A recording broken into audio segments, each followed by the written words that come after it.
Welcome, everybody. My name is Ayman Ismail, Associate Professor and Abdul Latif Jameel Endowed Chair of Entrepreneurship at AC School of Business, and I'm going to be moderating our talk today. Our talk is part of a series of talks by the John D. Gerhardt Center for Philanthropy, Civic Engagement, and Responsible Business. The center is headed by Dr. Ali Aouni, who has been actually bringing together a fantastic audience, global audience of speakers, participants, to talk about issues that are relevant to philanthropy, civic engagement, and responsible business. Today, we're very happy to have with us Michel Gelobter. Michel is the Managing Director of Reflective Earth and the President of Cooler. He's been in senior positions in advocacy, government, academia, and business, with a lot of interest in the area of innovation, climate change, energy, and social justice. He's been an activist and advocate for a long career and also a businessman. He founded the first consumer-facing climate software company, Cooler, and was also a founder and senior leader in two other clean tech startups. Michel, we're very happy to have you today talking to us about Lean Startup for Social Change. Lean Startup has been a methodology that mushroomed around the world on how startups can move quickly, reduce their failure, experiment, and also increase their chances of success, and using kind of a scientific methodology. And you're now bringing this to the social sector, which is very interesting. And we're very interested to examine your thoughts on innovation and climate change, and also your thoughts about that methodology. So for our audience today, we are going to start with a presentation by Michel. He'll take us through some of his thoughts and ideas. And then after that, we'll try to engage in a conversation. I'll probably start with a few questions, follow-up questions. And then after that, we'll take questions on the chat screen. So please start typing your questions, and you can even start typing them during the conversation, in case actually Michel may see some of them and weave them into the conversation. So thank you everybody for joining us. Thanks to the Gerhardt Center for organizing this, and for Professor Ali Aouni. And Michel, the floor of yours. We're very eager and interested in listening for what you have to tell us. Well, thank you, Ayman, and thank you to the center for having me. I'm excited to present to you all. And you know, I was really compelled to write this book several years ago after almost a decade working in clean tech software. But my longest career really has been in social change work. And there's really a revolution underway in how change, both in the business sector and the rest of the world, is happening. I think we'll be seeing it evolve. It's maybe 15 years old now, and we'll be seeing it grow over the next 30 or 40 years into the dominant way people think about driving change. So what I want to do today is just to introduce it and how it applies to social change work. And I'll really, it's a brief introduction. Typically I do this before I do a deeper workshop on how to build a minimum viable product. And I'll end sort of with the definition of a minimum viable product. So let me get started, and I look forward to the questions and discussion afterwards. So first of all, I want to use a little bit of an example. We're in the midst of the elections in the United States. I think of the 2016 election as a form of lean experiment or lean startup on the part of a series of players, international and domestic, who sought to win the election. So there's a country to win. What you do first is you start small. You think, okay, who should we try to reach? What kind of experiments can we run to figure out how to influence voters? So let's go to the swing states: Florida, Michigan, Pennsylvania, Wisconsin. Let's aim for women 40 to 65. See if we can crack that demographic. Let's get narrower. Let's get those who actually are on Barack Obama and Hillary Clinton's side. And then let's get even narrower and focus on those whose interests are in the unions, in the trade unions. So basically blue collar workers, blue collar female workers who support Barack Obama or Hillary Clinton in the key swing states for the election. These are, by the way, dashboards from Facebook. This is how you select audience on Facebook. So the next step was to, having identified those three states, three of them are blue, firmly Democratic, and one was purple, could go either way, a toss-up state, Florida. Using Facebook, they started posting these ads, and these are from congressional investigations. These were actually ads that were posted by GRU, the Russian disinformation unit, into the US election. here's one experiment. We can selectively mobilize certain voters towards Donald Trump. Here are 3 ads aiming to do that. One about guns, one about triggering white people's concerns about being accused of being racist, and one about immigration. These are all themes that, as you probably know, Donald Trump rode hard. Another way to work was to think about how do you suppress votes, and the same units focused on African Americans and criticized African American and basically cast doubt on Hillary Clinton's commitment to African American issues and civil rights. My girlfriend at the time she's African American, she really disliked Hillary Clinton. And I used to say to her, did you really remember that she called criminals super predators, or did the Russians remind you, right? So this is all sort of based on true statements, but also very much designed to suppress, in this case, African American votes in these key states. And they did so quite successfully. They ran a series of early experiments, what we call in lean startup customer discovery. And this is again from the congressional report. They ran iterated experiments, testing content with different audiences, and then they figured out how to amplify the message, how to build fake accounts, how to recruit Americans to amplify the messages, and how to get the messages spread so that eventually the messages weren't coming from fake accounts at all, but were in fact coming from real people. What's the result? They spent just under $100,000 to reach 126 million voters, believe it or not. And the election results were that Trump squeezed out a victory, really based on a total of about 70,000 votes difference between him and Hillary Clinton in 3 key states. And in general, they spent 8 1,000ths of a cent per person. And for the votes they actually got, that they swung, for about 70 cents a vote, they swung the votes they needed to get the election into the Trump camp. So this is an example of how experimentation using new media can make a huge difference, obviously, in the future and the fate of a country. What this highlights is one of the key characteristics of the lean startup. And this is not something that a lot of other practitioners in the field say. I think I came to this conclusion because I've been an academic a lot also, so I tend to look for overarching theories, which business people don't like to do as much. They tend to be more case study oriented. But one of the undeniable realities of the world, and really the driving force behind the lean startup, is that it's possible to measure the impact of what you do faster than ever before. Feedback loops in almost every element of human life are getting shorter. In the field I work in, environment, when you used to try to figure out what was happening in a forest, you used to have to backpack into that forest every 6 to 8 weeks, collect water samples or tree core samples remotely, by hiking in and collecting them. Now there are cell phones and cell phone towers you can set up in the wilderness so that you can get instantaneous, ongoing, continuous feedback for actions that are being taken to protect a forest or to affect acid rain or other things like that.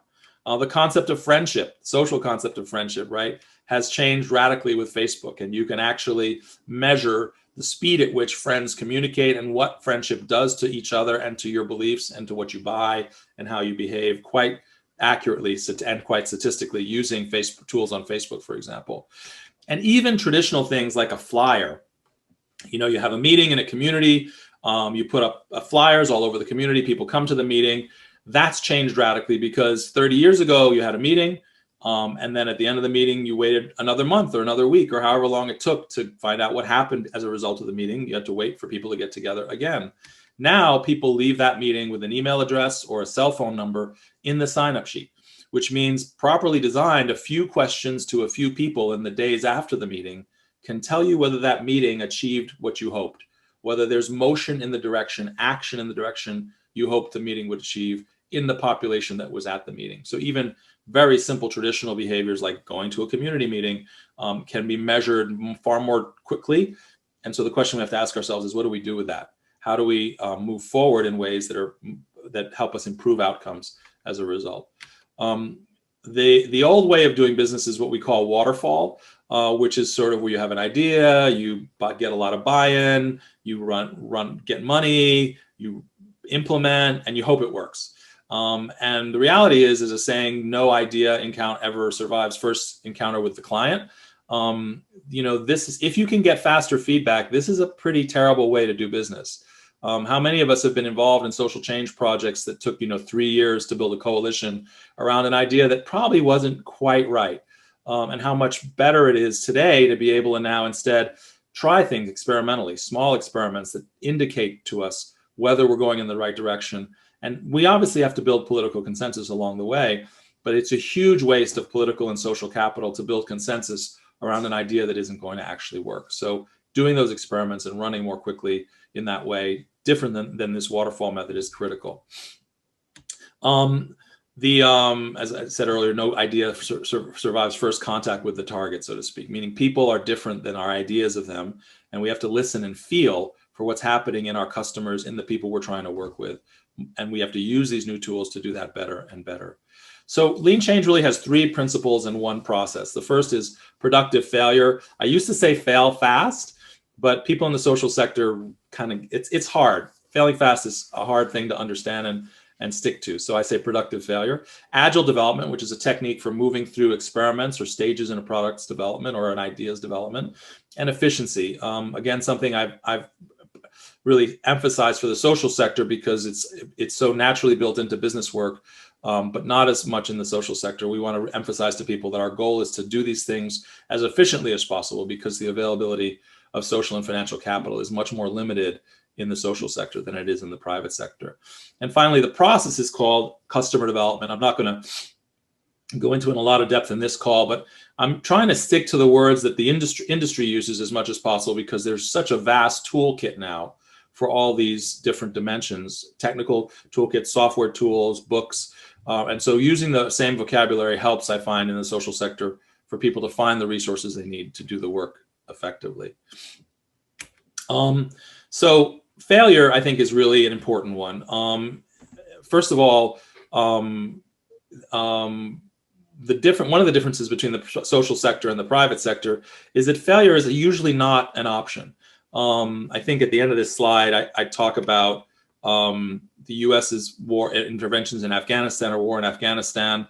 The reality is that the issue of a failed state in Afghanistan or the issue of hunger in the streets or homelessness, if you don't solve it, it's not going away.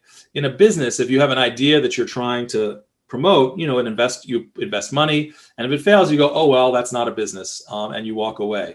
In the social sector, more often than not, the problems we're trying to solve aren't going anywhere. So, so the reality is, although we want to fail fast, we're doing so because we want the bad ideas to get out of the way as quickly as possible, because the more we linger on things that don't work, the longer it's going to take to solve a problem that isn't going anywhere.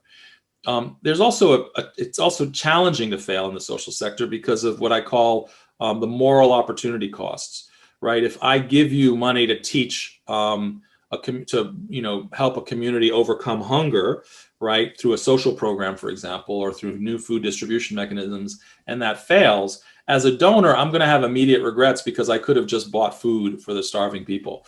So there's always a moral trade-off in investing in social entrepreneurship to do good, because you know that if you fail, right, the consequences are real for real people. And so there are a lot of management issues around the funding streams that you have to think about. And again, failing fast minimizes the amount of money that you spend on things that aren't going to work. And the most important thing is that if you take a fail fast attitude, it leads to great learning. You can be structured in how you fail and structured in your lessons and actually share them to a broader community so that others who are trying to do similar things can learn those. This is not at all easy. This is, I'm going to make it seem like this is a recipe or a cookbook, but even in Silicon Valley and the best managed innovative companies, there's a lot of what they call innovation pornography in some sense, or a way in which people claim to be innovating but really aren't. This goes against human nature to behave this way. Part of what makes us human is the fact that we make assumptions, and that often those assumptions are very good. We know if we leave a cave in the middle of the night in the summertime, there might be bears out there and they might eat us. And so really what this method challenges us to do is, well, what if there are cameras outside the cave, right? What if we have data that we can use? How can that change our behavior? Most of human existence does very well on assumptions. We're very good at assuming. That's our species' super strength. So moving to a framework that we need to use when we're trying to do something new, something that our assumptions don't help with, to drop our assumptions, to be willing to give them up, to be willing to be told, how do you really know that, right? And to then give up that assumption in favor of what data is telling you is hard for everybody everywhere. So there are huge cultural dimensions to adopting this method that have to be paid attention to as well as you scale that method across organizations. So the agile development is basically follows this build, measure, learn loop. You build small experiments, you measure the outcomes quickly because we're able to do that now. You learn, and then you adapt that learning to pivot what you've built, or to shift the product or shift the solution that you're building to respond to the learning, and iterate that way your way towards ultimately a larger and more scaled solution. So let me give an example of how this works. In a traditional social program or even a company, you often think about your product a lot. You think about what the solution you're trying to do. You release it to the world a little bit. You release it again. You iterate it, and you kind of keep iterating. And what you can see is the whole area under the curve. The vertical axis is risk, and the area under the curve is time. The whole area under the curve is what you'd call unvalidated risk, meaning that we don't, unvalidated effort, meaning we don't know whether all the work we did that's represented by the area under that curve actually produced a result yet, because we've waited to measure, we've waited to understand our impact maybe a little too long.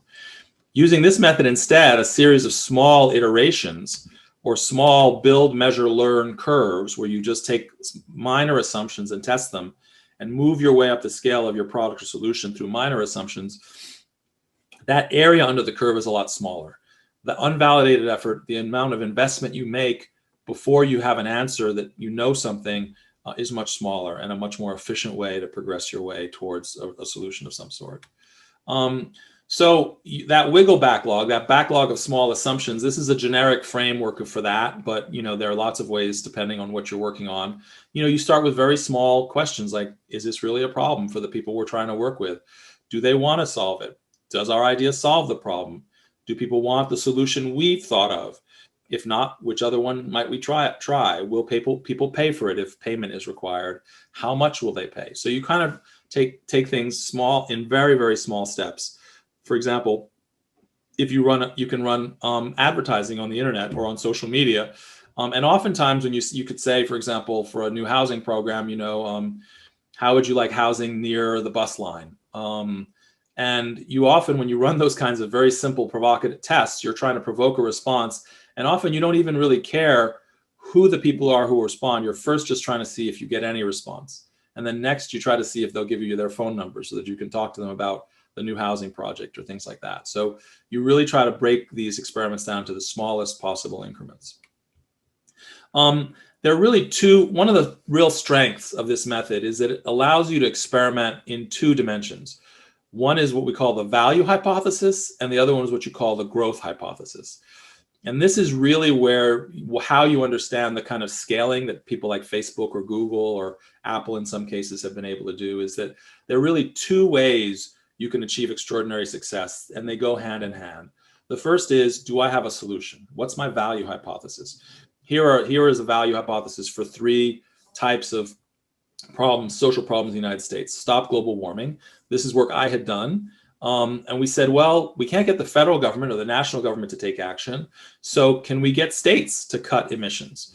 And we developed something called the Clean Power Plan, which encouraged states to take action on climate change quite successfully. In the case of racism or mortal racism that kills people in the United States, the hypothesis that Black Lives Matter was testing was that media exposure can slow police murders, right? And the minimum viable product, the small experiment they ran, was called Black Lives Matter. In the case of homelessness, believe it or not, in the United States, homeless advocates did not focus on housing people. They focused on keeping homeless people alive and well, very important. But very few homelessness organizations focused on long-term permanent housing. A campaign for 100,000 homes over a two-year period between 2012 and 2014 changed that lens and has now shifted into an even bigger campaign. Now, so those are sort of like, do we have an answer? What's the smallest thing we can do? And these are pretty big things here to test to see if our solution might work. Then you go to the growth hypothesis, right? You say, well, what is a big enough change? What's the scale of the change? If we want to stop global warming, Congress in the United States has to pass climate legislation. And the necessary scale for that happens to be about 15 senators that we haven't been able to convince yet, or 40 Congress people. We haven't gotten there yet. In the case of ending mortal racism, this slide predates this year. And the growth hypothesis is, well, disproportionate violence ends, right? If we can end the fact that Black people are disproportionately attacked by police and face disproportionate violence, then we've sort of solved the problem.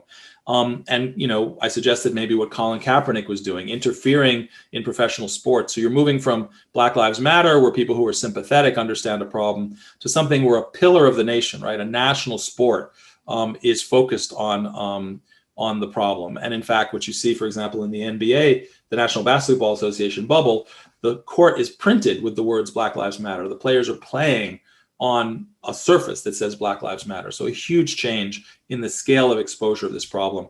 We'll see if that works, if that makes it front and center to consciousness enough. Certainly, statistics have shown that what we've seen in the last 9 months in the United States is the largest social movement against racism in the history of the United States, despite the pandemic. And with ending homelessness, the 100,000 homes campaign shifted to something called the 40 Campaign Zero, to go to zero homelessness in 40 cities. And they're making pretty good progress, and you can Google it and check out their methods. So everything I've talked about so far sort of tells you how to do experiment by experiment, idea by idea, and build your way incrementally to your whole product. This ends up boiling up into a broader tool that's called the Lean Canvas, or it's based on the business model canvas.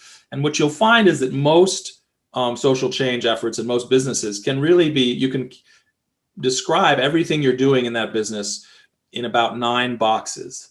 And you start right in the middle at the value proposition box. You put in what's my solution, and you start working your way clockwise to relationships, pathways, targets, revenue streams around that. You don't try to answer all this at once. In a lean startup, you often start with the value proposition and you work your way to the new boxes you need to get to. But for you and for your teams, it's a place to jot down the ideas and the hypotheses you have in each of these 9 areas of performance for a business or a new enterprise or a new idea. And then if you apply rigorously this experimental method to every idea you have, make sure it's right for every one of these 9 major components, you start getting very close to an organization that's optimizing for learning, that's quantifying its learning, and that's making much faster progress than the normal business or normal social enterprise.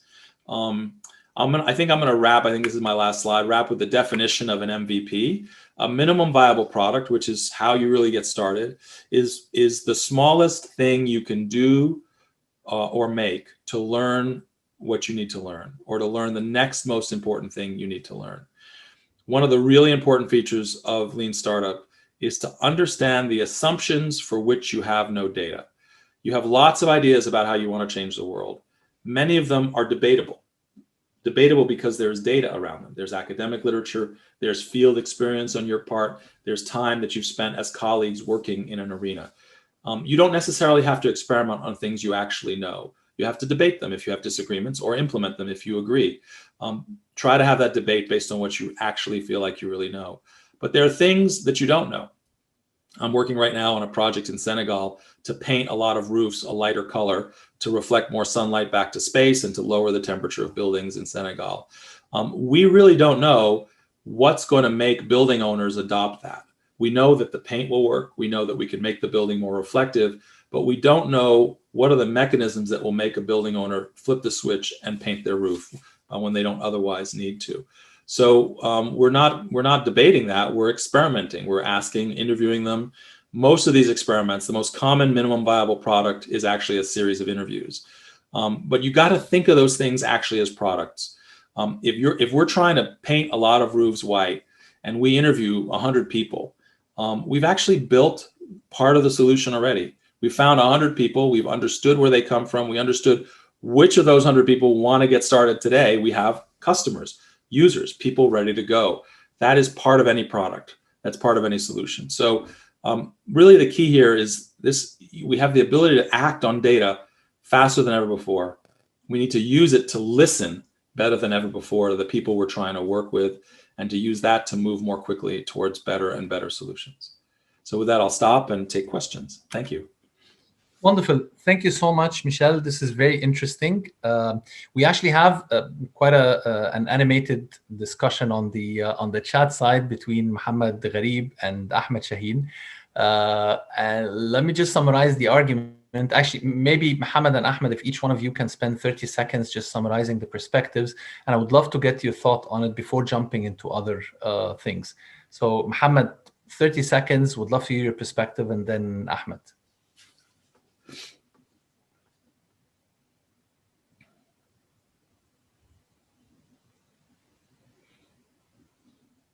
I don't know if you can hear me.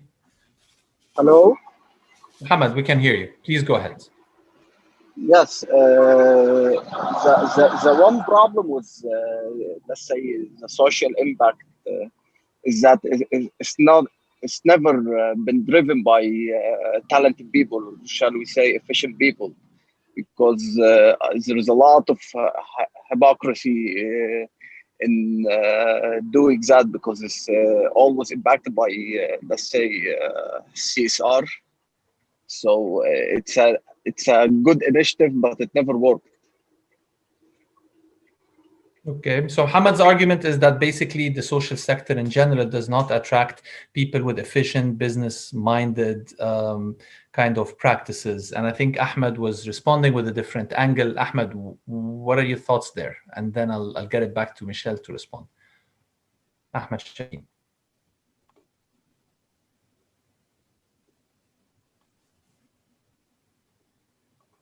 Hello, thank you, Dr. Ayman. It was not really a fight. Before I start, thank you, Mr. Michel, for this talk. Returning to Gharib's thought, I believe that in my own observation, social sector does attract efficient people and passionate people. A very simple and obvious example, Dr. Mohsen, that handles the CEO of Egyptian Food Bank. There are many other examples. However, the social change is much slower to achieve than a corporate change. In corporate change, the CEO can command people into doing things in order to achieve the financial target that is set by the board or whatever. However, we cannot expect the social change to be as fast as corporate change. Again, there are some limitations comes from funding. I understand that Gharib may have seen in his experience some hypocrisy from people in the social area. That is okay. It happens. Also, it does happen in the corporate world. That's what I have to say. Thank you for giving me the opportunity, Dr. Ayman. Thank you. The reason I actually highlighted those two, Michel, is that a lot of the people on the business side, they're always profit driven, and adding the financial dimension adds a certain kind of rigor to the process, because you can always very easily judge if my success is judged by dollars or pounds. It's very easy to say, did I get more, did I get less? When you move to the social sector, then a lot of the things that we're looking at are qualitative.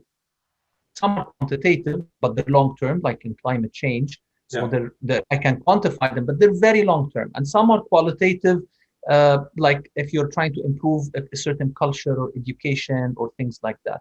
And those are very hard to measure. So a lot of people question the ability to bring rigor from the business side to actually the social sector and start adding tools, whether the business model canvas or lean startups and so on. So I'd love to hear your perspective. And I want to also ask you another question based on the same debate that was happening there on the people side. But first, can we bring the rigor from the business side that's driven by dollars and cents to the social side that's driven by mission and ideals? Oh, absolutely. I think so. I think they both really have a good point. I would just say that there's a lot of passionate people in business who do foolish things. So there is there's no shortage of that, and a lot of great businesses have advanced on that passion. The founder of General Motors, for example, went bankrupt 3 times before and died completely broke. Deming is famous because he was the logical guy who came in and made General Motors into a running operation. So, you know, the world is full of passion and the world is full of logic. I think the challenges in the social sector, I don't think it's really quantitative. You can be quantitative on even very soft ideas like, do people like this thing, or will people take this educational course? But it's really that it's much more multidimensional. The fundamental test in the lean startup in the private sector is, can you get somebody to pay for it? There's all kinds of tests that are pre-market that you want to do and other things like that, but you can always default to, did I get somebody to pay for it? In the social sector, fortunately or unfortunately, the cost of the program or the solution is often not borne directly by the customer.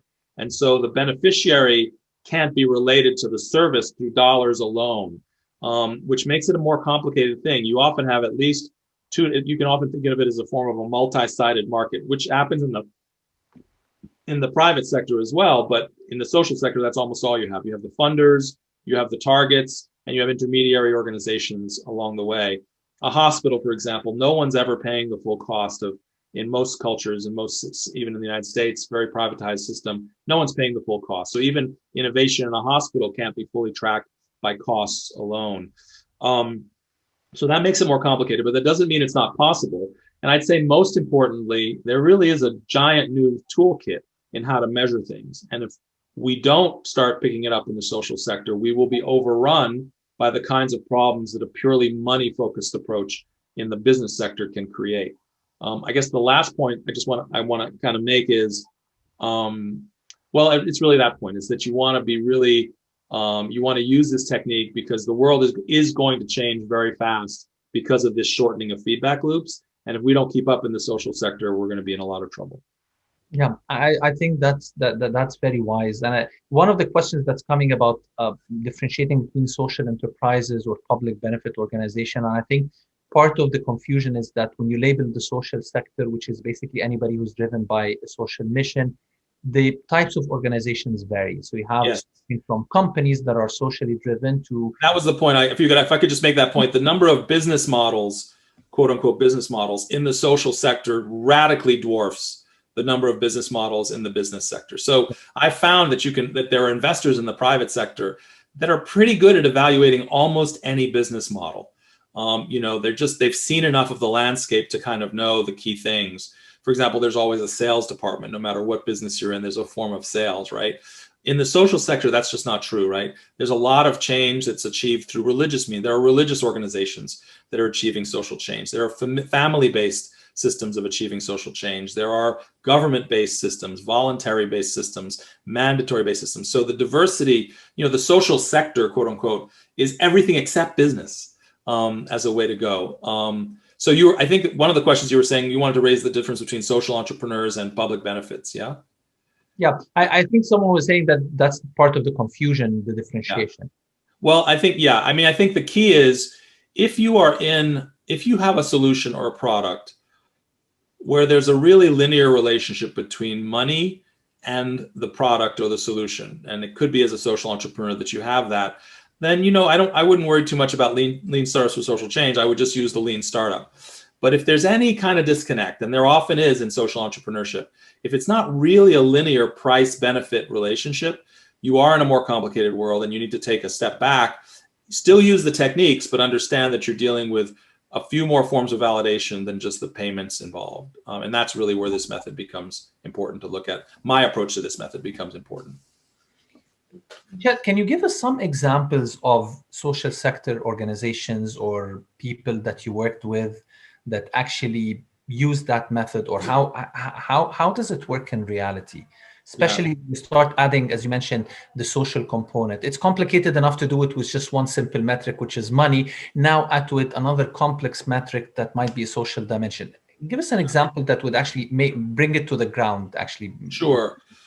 Well, there was a really great organization in that homelessness campaign. There was an organization based in Santa Cruz. So Santa Cruz, which is just south of San Francisco, has the highest per capita homelessness, at least in California, maybe in the United States, partially because it's on the edge of the Bay Area, and the Bay Area's housing is unbelievably expensive. And so the spillover effect is that there's a lot of homelessness in the county just to the south of us. And what they did over a 2 to 3 year period was they used these methods. And what was amazing was that by focusing on the data, you know, they built a big coalition of people. They wanted to drive homelessness down by 50% or something. And they built a big coalition, and they had a lot of consensus, and they measured and they measured, and they found they weren't getting anywhere, that all this extra collaboration was not getting more people off the street. And they pivoted, they changed their approach, and they went to what we call in the field one metric that matters. And that metric for them was the amount of time it took between when somebody got a housing voucher, meaning here's a certificate to get you in a housing unit, and when they were able to get in a housing unit. And driving down the gap, which at that point it was up to 2 years, driving down the gap to 6 months, the time you got a housing voucher to getting a person into a house to 6 months, was a focusing metric that ended up driving them way past their goals very, very quickly. So again, looking for the number that matters the most, or the metric that matters the most, can often really help you in focusing your efforts and optimizing your experimentation to get great results. But, you know, then that's a story of letting go of the usual way of doing business. Oh, we all care about homeless people. Oh, we're all working harder than ever. That's really great. But what are the metrics? What are the things that really will change the terrain? You're muted, Ayman. Yes. And you think that when we work on the social sector, one of the comments was that we have to actually, to do this kind of experimentation, we have to get to the grassroots level with grassroots types of organizations. Is that correct, or can we apply it in different types of situations? How can you think about that, the experimentation process itself? Absolutely. Well, let me give another story of a microgrid in Harlem, right? So what's happening in the face of climate change is communities are wondering, how do I create resilience? How do I avoid being, you know, the community being blacked out in a storm or whatever? And I was working with a group that was trying to create a microgrid, meaning a decentralized energy grid, as a backup resilience energy system in Harlem in New York City. And we ran this minimum viable product experiment. And again, what were the things that we did not have data on? Well, we knew that we could build microgrids. We knew they would work. That was not a debate. Which microgrid we would choose was an issue. But it turned out that the number one uncertainty was, could we get a permit from the local Public Utilities Commission to put a microgrid in that community? That's not really a grassroots question, right? And the minimum viable product was to call the members of the Utilities Commission and ask them, would you permit this thing? Right? It was just a series of interviews with the decision makers, who happened to be public officials appointed to the Utilities Commission. And by getting an okay from them, right, you could say, well, that's just interviews. But if you think about it, that's your product. If you interview them before the vote and they say, yes, I will vote for this, right, you have built a big part of your product already. So that's an example. So it really applies to, and another one is with fundraising. You know, can we raise, you know, funders are often a key customer in social change. Can you raise the money to do this? And so, you know, what's the first minimum viable product? If you don't have an answer, is, can I get a phone call with a funder, right? Here's my assumption. Funders are interested in funding a food bank in Cairo for the poor. Okay, great. Which funders? All right. So what will I do to know whether this assumption is true? I will call the 10 most likely funders. And if I can get an appointment with them in less than 2 weeks, then they may be interested. Never mind the conversation. Can I even just, will they take my phone call? Right? Okay, good. Data point. I got phone calls booked. Next, will they give me money? Right? Etc.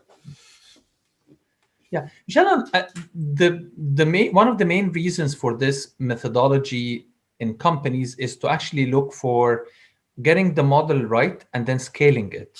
Yes. So rather than many businesses, the SME traditional thing, which is you can continue to operate as a small model.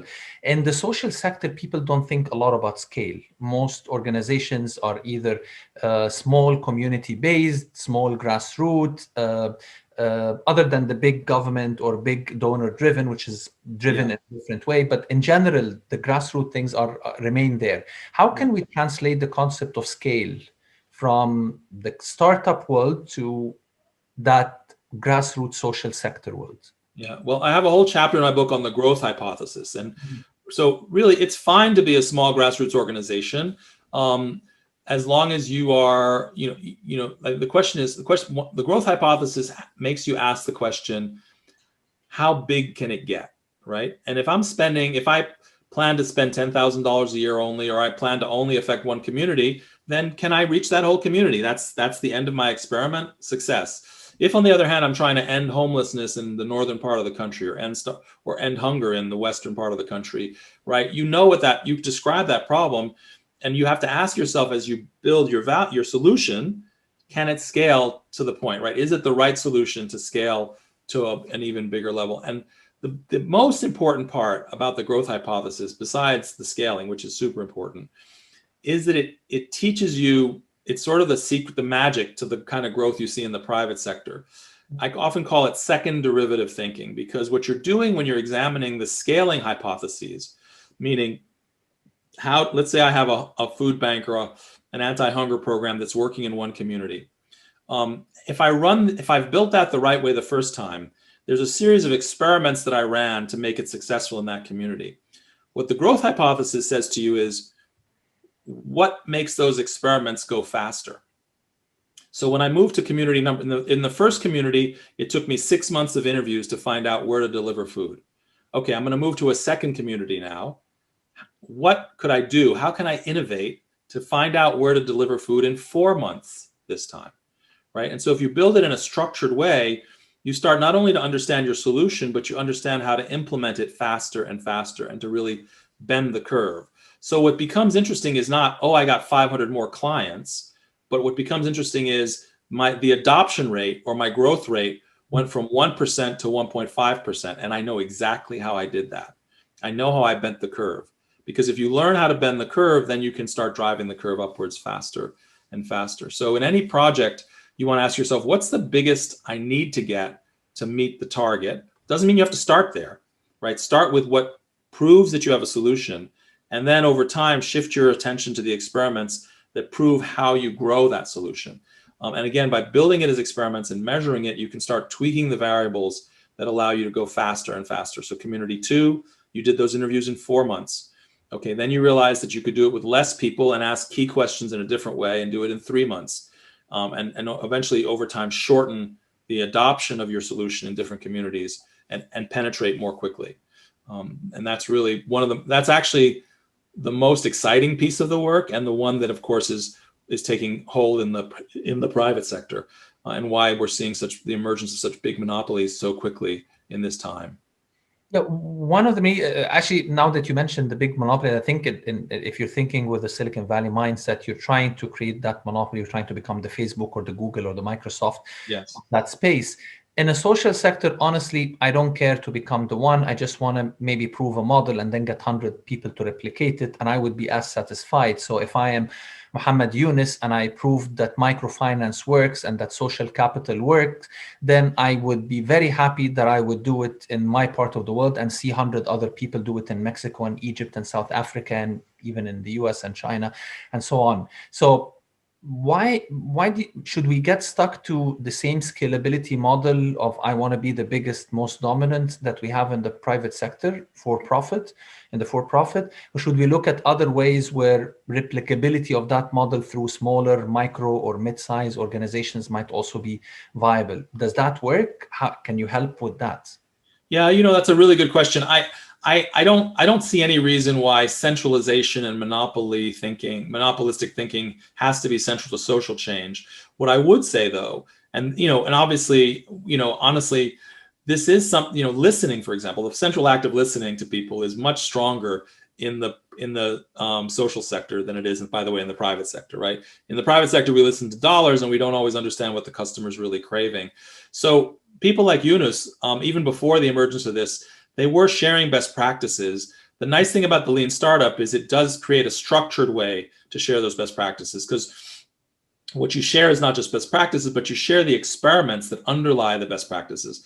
The minimum viable products, the way of knowing that these best practices work, is more quantified under the Lean Startup. So people can not only see, oh, here's a best practice, but here's an experiment that I can run to see if this best practice will work in my community.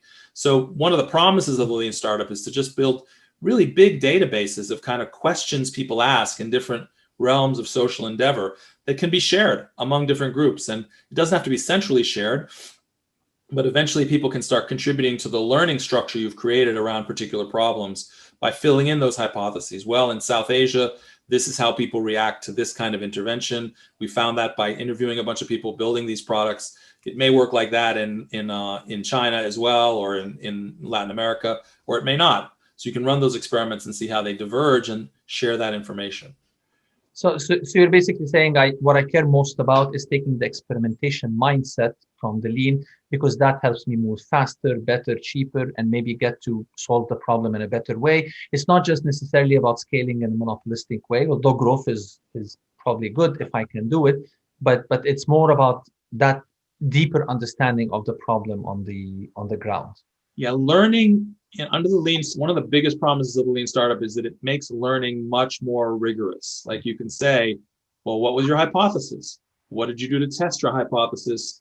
And what were the results? And of course, this is the scientific method, period, right? Why should we be doing this more than we were doing it 200 years ago? Because the ability to measure things is radically larger in the last 20 years than ever has been in human history. We can measure so much now, social interaction.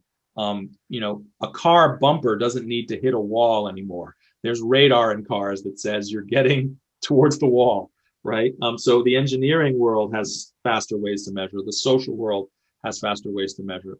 So it makes it simpler for us to go, how would I know that's true? Okay, let's measure it. And the stockpiling of that information is what's going to allow us to go faster and bigger. So Michel, the key driver for this is basically being digital. Even if your business operates on the ground in a very grassroots perspective, the digital aspect, I think pretty much, a ton of people now across the world, even in the poorest societies, are connected one way or another and use social media and so on. So you can actually access and test and experiment some of those hypotheses with your target, whatever that is, regardless of where you are or what you can do. So the digital is the driver for that change in mindset. Yes, but the digital can be very simple. It could be a flip phone, not a smartphone, right? So if you're in a rural village and they still don't have cell phones, which I'm sure there are lots of places like that, and you have a community meeting and people don't have email or cell phones, there hasn't been much change in the world yet, right? But if the people in that village have a cell phone, right, a flip phone, right, you don't need to send them a digital message. You can call them 3 days after the meeting and say, when you went home and talked to your wife about using less charcoal, what did she say? You don't have to wait a month to find out that the wife doesn't like the idea of using less charcoal. You can find out from 2 or 3 people right away, oh, that went over pretty well. Great, next meeting we'll teach them even more, or something else like that. And that's actually, so we don't need to be 100% digital. So it's just having the mindset, the experimentation mindset, and the rigor to add yeah, there have to be short ways to shorten feedback loops, which are technology driven often, but they don't have to be fancy technology. Yeah. Okay. By the way, I'm inviting anybody in the audience who has questions to just either raise hands or write them in the chat box. And I'm getting a lot more discussion. Actually, there's a very rich conversation that's happening on the side, but we'd love to bring some of it to our session here. Until I hear back from the audience, there's one point that you mentioned that was very interesting. You mentioned the moral opportunity cost. Yes. I think when people work and again, they're dealing with dollars and cents, we know what opportunity cost is if I'm not doing this, I could have been doing something else with my time or money. Now, that's a very different dimension. And honestly, that's the first time I hear it. And I'm very curious to hear your thoughts about it. What does that mean? How does it actually affect our decision in that space? Yeah. Well, this is why failure is such a complicated thing in the social sector, right? In the private sector, you make an investment, you're taking a risk. It may be tough if you lost your money, but it's the name of the game. It's why you charge interest on money. It's why investors take ownership shares and lose money sometimes. In the social sector, what you're losing is you could have put the money to some other more tangible or demonstrable good. You could have given the money to your local temple or your local, or your local community service organization and known that they would have fed 1,000 more people instead of trying something to get those 1,000 people jobs. And so, I think we lose touch in the social sector that we actually have to be more capital efficient than the private sector. Part of it is because the bitterness of failing is harder because we could have just given money to those poor people, not just tried to help make them less poor. We could have just given them the money directly. And the people who had the money were like, wait, I could have just given them the money. I could have given alms to the poor and I would have done something. Why did I give you the money and you messed it up? There's also we're missing two big tools. We can't give anybody a share of our company, and we can't borrow money against our intellectual property. 80% of what Coca-Cola is worth has to do with human resources and branding, right? And they borrow against that, and they float stock against that all the time. We may have the best brands in the world in the social sector, great social change organizations, but we can't borrow money against those because we're not tied to financial results. So the reasons to be efficient are much higher, actually, in the social sector than they are in the business sector. There's much less room for error. So one of the things the Lean Startup brings to the movement is the ability to think about how to be more capital efficient, to fail faster, to make mistakes more quickly so that we make them with less expense and we move more towards solutions more quickly. I think that efficiency part is actually, I think there was an earlier discussion about the profile of the people and can the social sector attract efficiency. And I think what I've seen is most of the grassroots organizations, on-the-ground organizations, NGOs, they're actually among the most frugal and capital efficient organizations that I've seen. They can do a ton with very little, and they also leverage and mobilize volunteer time and effort and money, which is really high value for whatever you spend. Usually probably the bad rep comes from large programs that require substantial bureaucracy, whether donor-driven or government-driven, that require a certain level of, because it's public money, so they need usually to have the monitoring and evaluation framework around it that adds a lot of cumbersome and reduces efficiency because you have to actually kind of protect the money. So that's usually what I've seen, the contradiction between two very different types of social sectors that are out there. And I think the first is very lean. They can do more experimentation. I think the latter is actually where there's a huge opportunity for success. So let me ask you something. Let me just add one other thing. There's a question that we don't ask ourselves in the social sector that is probably one of the most common questions that private sector entrepreneurs ask themselves, which is, what's the fastest or what's the best it's ever been done? So if you think about it, when you're inventing a social program, you rarely benchmark yourself against other performers in the field. And business people do that. That's like second nature. And it's like, so always worth asking and having a culture that says, well, what's the fastest that other group did it, or what, how much did they spend per person to feed that in that community, or how many people were they able to reach every month, and why are we reaching 10% of that? Maybe because we have a more intense program, or maybe because there are things they know how to do that we can learn. That happens in the private sector all the time. It's a question we should ask ourselves in the social sector more often. Yeah, and Michel, just to follow on this, a lot of the funding that goes into, and there was actually a question about the funding that goes into the social sector, especially in large amounts. They come from foundations, multilaterals, governments, different funds that are interested usually in doing good. But the way they do it is the way the programs are designed are very close to the waterfall approach that you mentioned at the beginning. Very large programs, very heavy structure. Most of the program is prescribed several years even before the implementation starts. Yes. It's not adaptive to the local change or the time change or the implementers change or all of these things. What are your thoughts for specifically those large organizations that are thinking about making better use for their money, which is very hard-earned money, and they really want to drive impact, but they have to work in a structured way, and that's how they think about structure. What are your thoughts to those large organizations? And I think some of them might be out there. Yeah, I mean, look, there is a whole process of adopting the lean startup in larger organizations. I'm trying to pull up a slide I have about this. And here I used what's thought of in the private sector as the explore exploit framework. Yeah. And but generally speaking, you can't expect to change a big organization in this direction very quickly, or even a small one. The best way to start is to choose one problem that you're facing and say, let's do the lean startup on this method, and really try to stun people with the speed with which you can move using this method. So my next stage after this presentation is often a workshop that usually takes about 2 hours. And in it, people build a minimum viable product that they can test in 5 days to 2 weeks. They literally make the next step in progress very quickly. And it wakes people up to how possible it is to move quickly.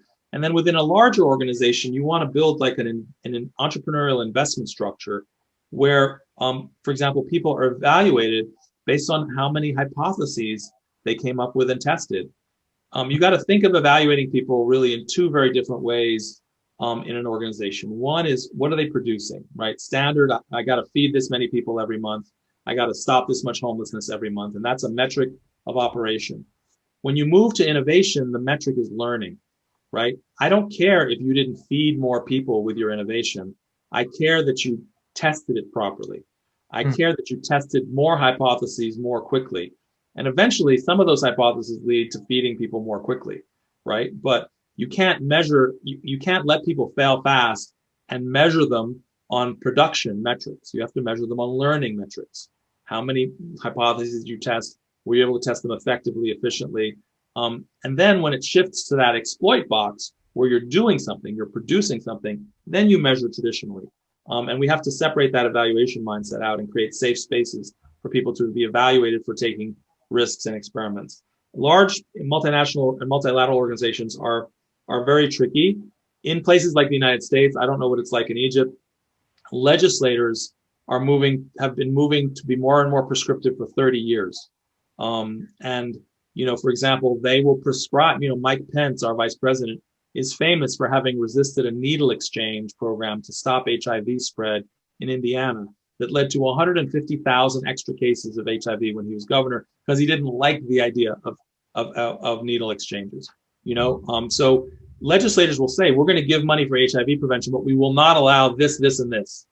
Right. And so it used to be, you know, the standard British bureaucracy model, and to some extent the US bureaucracy model in the old days was you have the permanent civil service that could do whatever they wanted within a legislative mandate, which, although it felt ossified, gave the experts the right to do what they thought was right, and therefore they could adopt experimental techniques. You separated politics out from implementation.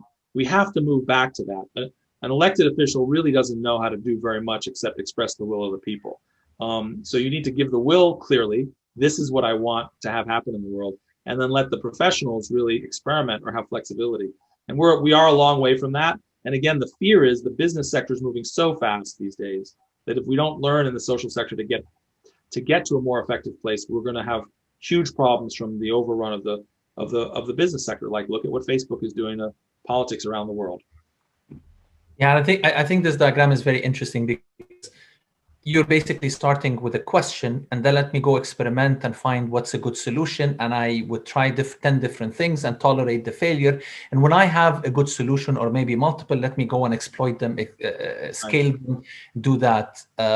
Rather than I start with, I know the answer, let me go and implement that answer on large scale, which is usually tends to be not an answer, but rather a hypothesis that's untested, and a lot of money gets wasted. But because it's wasted over 3 or 4 or 5 years, by the end, and usually the KPIs are easily met, but the actual impact is not met. And yes, that's the dilemma that we find with big money in that space. And so far, I have not found any tools that procurement departments are not able to kill. They are the enemy of innovation. Formal procurement processes with formal M&A processes with rigor and rigor and rigor and layers of rigor that is so fat and expensive that kills innovation in any of those large programs. And I think that's a huge lesson learned, is how do you actually introduce that level of 2 stages or 2 spaces, and allowing for experimentation and tolerating failure, while at the same time taking the successful models and scaling them and investing in that. Yeah. So I'm leaving up on the board. I know we're wrapping up, but this is sort of one of the ways you can understand how these processes can grow within organizations. You can't just drop it in. You have to grow it indigenously and build trust, and then you create like growth boards or review boards. You want to create a culture that allows failure, that asks hard questions without offending people, that people are used to being asked hard questions and they're okay with failing. And that's really the key. And it takes a while to adapt a large organization's culture to that.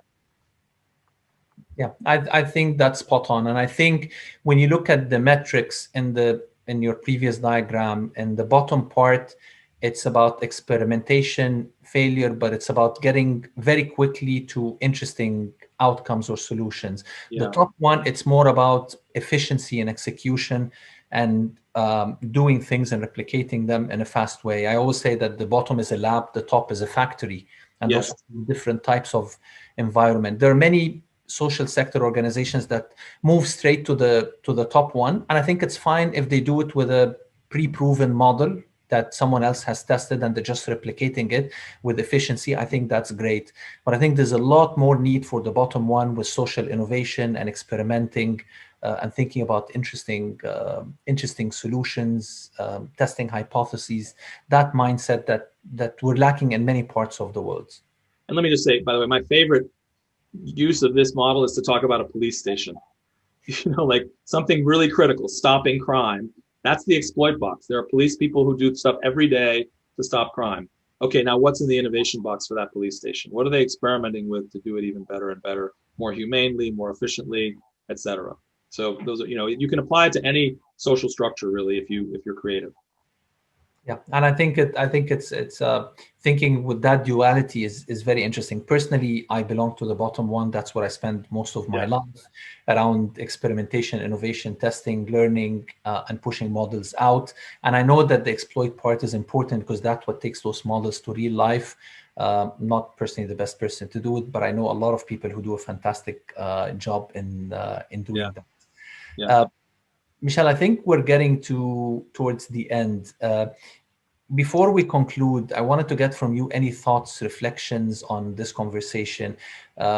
If you have people who are in the audience from different types of backgrounds, so I would say 3 different things. If someone is coming from business and they're interested to do good, what would you tell them? If someone is from one of the large organizations that are implementing large programs, and if someone who comes from a grassroots organization that's interested in doing good, but usually works on small scale grassroots, what's a final message that you would tell each one of them based on our discussion today? Let me just send a note to my colleagues as to why I'm late. Oh, sure. I apologize for that. No, it's all right.